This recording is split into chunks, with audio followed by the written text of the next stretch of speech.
Assalamualaikum warahmatullahi wabarakatuh. Perkenalkan, nama saya Putra Rimba, Prodi Ekonomi Syariah dari Institut Perhimpunan Indonesia, mata kuliah Ulumul Hadis oleh Sir Jawabi. Yang pertama itu saya akan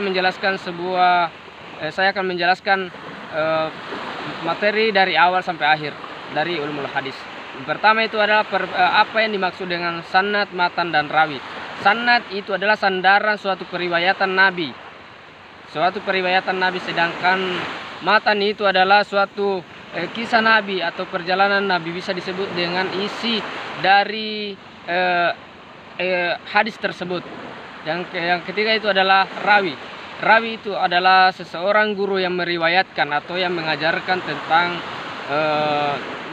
tentang periwayatan hadis dari Nabi Muhammad SAW.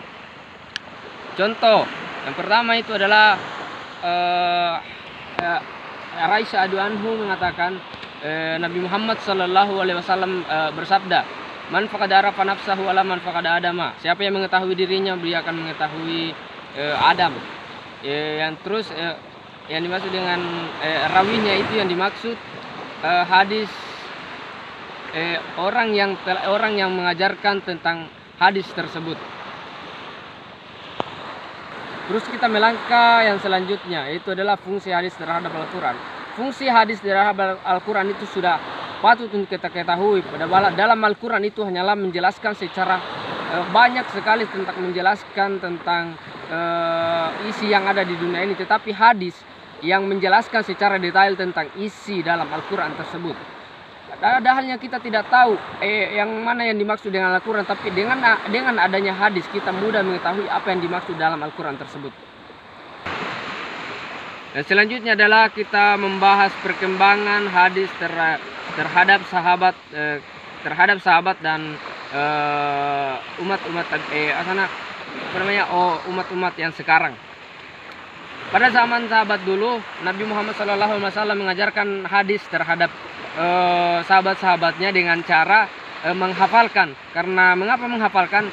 Karena mereka takut menuliskan, karena kalau kita menuliskan kita mudah mengubah-ubah isi dari hadis tersebut. Kalau kita menghafalkan, kita lebih mudah untuk membawa dari awal hadis sampai sekarang, karena hadis tersebut tersimpan dalam memori kita. Makanya Nabiullah Muhammad SAW memilih sahabat-sahabatnya yang kuat hafalannya. Terus yang umat-umat yang sekarang melanjutkan dengan cara mengajarkan hadis-hadis tersebut dan terus menuliskan hadis-hadis tersebut, lalu mengajarkan kepada orang-orang yang ingin belajar tentang ilmu hadis, kepada orang-orang yang dimaksud dengan umat Nabiullah Muhammad SAW, mengajarkan kepada orang-orang yang belum mengetahui namanya hadis. Dan terus orang tersebut orang itulah yang menuliskan hadis tersebut yang telah dihafalkan oleh para sahabat-sahabat Nabi. Dan tugas umat-umat yang sekarang itu adalah menuliskan hadis dan terus mengajarkan kepada orang yang tidak mengetahuinya. Terus kita melangkah yang selanjutnya, itu adalah pembagian hadis.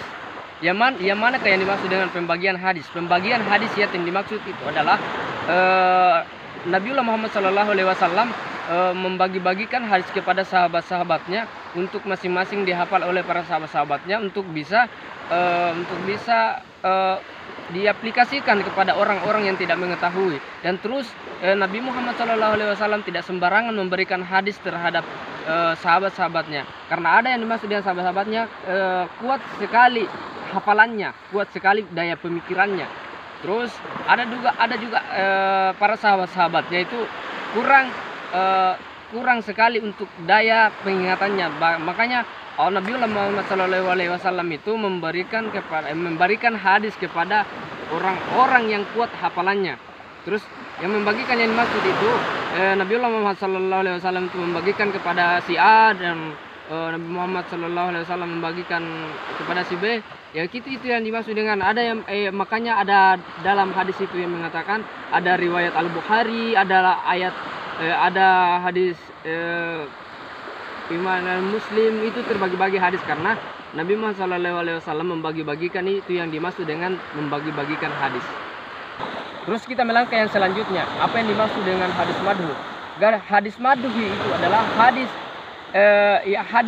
hadis palsu Yang mana itu dimaksud dengan hadis palsu? Hadis yang dibuat-buat, yang tidak melalui dengan isi Al-Quran. Terus kita tidak mengetahui siapa yang meriwayatkan. Karena kalau kita mengatakan hadis asli, Nabi Muhammad SAW telah memberikan kepada sahabat-sahabatnya yang dipercayai, yang telah meriwayatkan hadis tersebut. Dan apabila kita mudah lihat hadis madhu itu yang dimaksud dengan hadis palsu, kita dapat lihat dari isi hadis tersebut. Apabila isi hadis tersebut bertentangan dengan Al-Quran, berarti itu yang dimaksud dengan hadis palsu. Terus kita melangkah yang selanjutnya. Apa yang dimaksud dengan hadis dhaif? Dhaif itu kalau kita definisikan dhaif itu adalah sesuatu yang hadis sangat tidak kuat periwayatannya. Berarti tidak bisa dikatakan hadis palsu juga, tetapi hadis dhaif itu yang dimaksud dengan hadis yang kurang kuat periwayatannya. Terkadang kurang kuat dari dalam isi Al-Quran, maksudnya kita bisa mendengarkan hadis ada yang kuat periwayatannya, dan terus ada hadis yang tidak melalui dari prosedur dalam Al-Quran, itu yang dimaksud dengan hadis palsu. Yang hadis dhaif itu yang dimaksud dengan itu hadis yang tidak kuat dalam periwayatannya. Terima kasih. Terus kita melangkah ke pertanyaan selanjutnya, yaitu adalah kodifikasi hadis. Kodifikasi hadis itu pada zaman Nabi Muhammad SAW itu waktu sahabat mau menerima periwayatan hadis dari Nabi Muhammad SAW, Nabi SAW tidak mau memberikan kepada sahabat-sahabatnya itu dengan secara tulisan, karena yang ditakutkan oleh Nabi Muhammad SAW itu ketika para sahabat tidak mengubah isi dari hadis tersebut. Terus Nabi Muhammad SAW itu memilih sahabat-sahabatnya yang sangat kuat hafalannya, yang bisa membawa hadis-hadis Nabi Muhammad SAW kepada umat-umat terdahulu kepada umat yang selanjutnya dan selanjutnya hingga sampai sekarang. Dan terus Nabi Muhammad SAW memberikan periwayatan hadis terhadap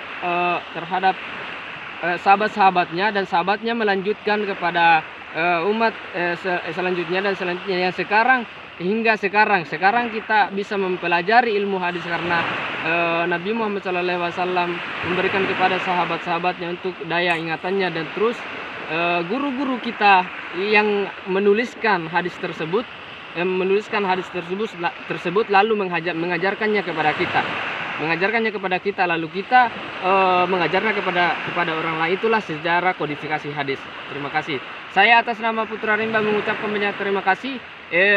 Prodi Ekonomi Syariah dari Institut Para Hikmah Indonesia mengucapkan banyak terima kasih banyak kepada Sir dan semua teman-teman. Ihdinas siratal mustaqim. Assalamualaikum warahmatullahi taala wabarakatuh.